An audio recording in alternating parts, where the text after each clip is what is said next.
Թուրքերը պայման են դնելու, որ հայկական բանակը չպետք է ունենա ծանր ոչ մի զենատեսակ։ Հայկական բանակը, ասենք, պետք է լինի 5000 հոգի մարդ, ու ես աղոթից չեմ ասում։ Այդ պայմանը պատրաստում են։ Ու սա գիտի։ Դրա համար կրճատում, ասում է զենքեր են կառնում։ Եթե դու բյուջեն կրճատում ես 200 միլիոնից ավել դոլար բյուջե ես կրճատում։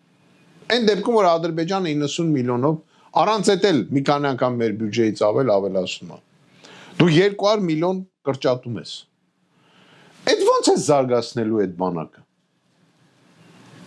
Առանց գումարի ո՞նց է զարգացնելու։ Ես ասում եմ, ստախոսությունը եւ պոպուլիզմը դարել է այս իշխանության, գիտեք, ու մարդիկ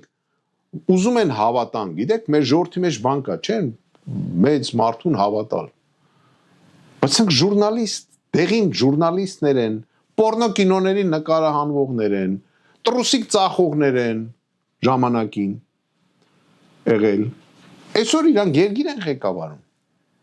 Փողոցից եկել թափթփուկներ երգիր են եղեկամ։ Այդ թփ կոչեցյանն էլ ասում եմ, քայով որ մի բան սկսում է, քայով էլ վերջանում է։